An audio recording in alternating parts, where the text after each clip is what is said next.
been working on this series for National Geographic. So I've been traveling around the world searching for these people that do incredible feats that they've passed down through generations. And I'm trying to learn, but it's a fast learning curve. So it is the most dangerous thing that I've ever done in my life, but I have the best of the best helping. So that says a lot because you've done by far the Really? most. Yes. Whoa.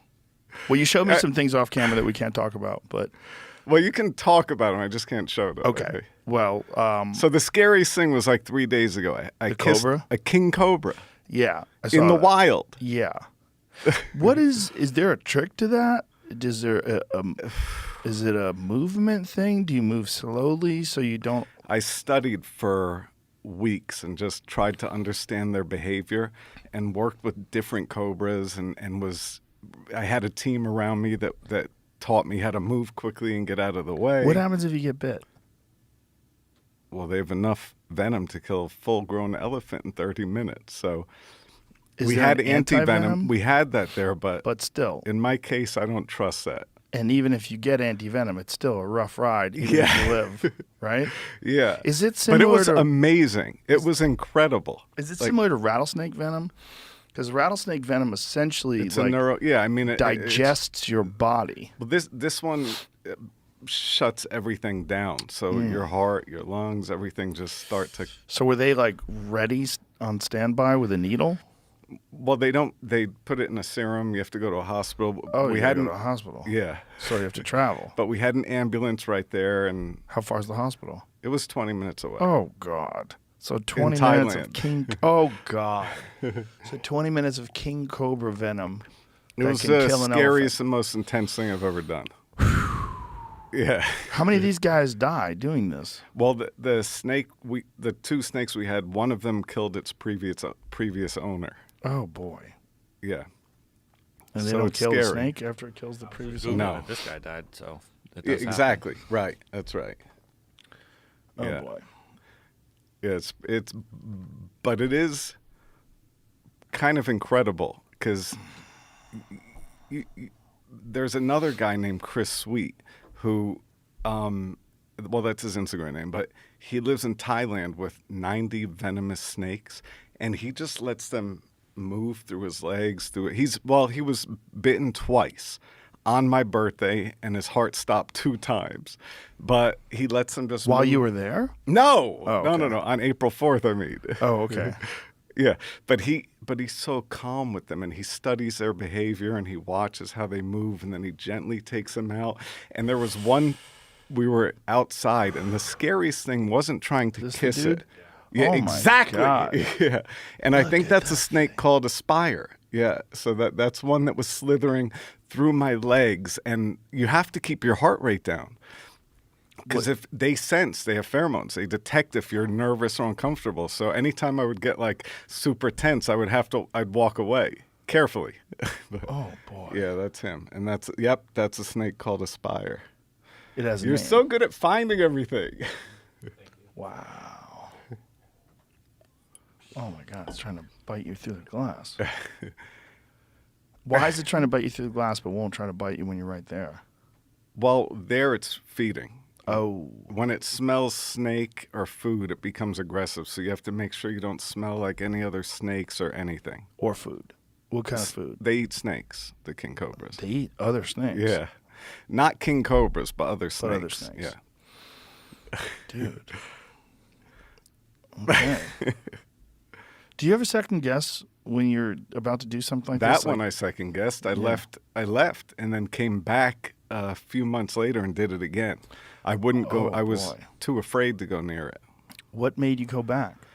I went to Cleveland and I trained with my friend Mike and my other friend Chris Gillette, who's Gator Boy Chris, who's amazing.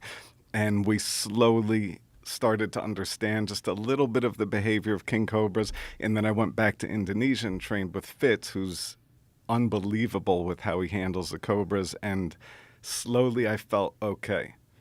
But there was days I wouldn't even do anything. So luckily I had a week, which is still a really fast learning curve. Yeah. Normally I would train for something for a year, but with this show, I get like a few days, and then I have to try to do it. Oh boy. So, what strategies are you using to keep your heart rate low? Like if you feel yourself freaking out, how do you calm yourself down? I get out. You just get out. Yeah. Yeah, just get out and regroup. Yeah. Yeah. David. But that's the last dangerous thing I'm going to do like that. Ever. That's it, ever. Yeah. Yeah. Yeah. Like that. Yeah. Well, I'm glad you're alive. And I feel like I did it in my show in Vegas. I was jumping from like the height of a 9-story building, landing in boxes, and I dislocated my shoulder. It came down to my armpit. But in retrospect, I think I was lucky because that could have been really bad. It could have been the neck. It could have been something else. Oh, yeah. So Did you get surgery? no, I didn't get the surgery.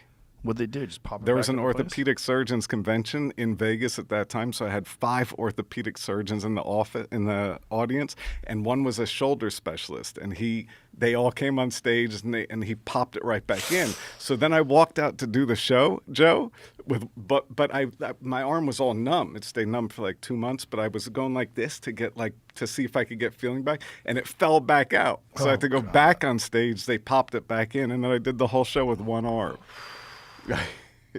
Yeah, that's it. Yeah, that's a bad one. I think that's when I got injured. Yeah.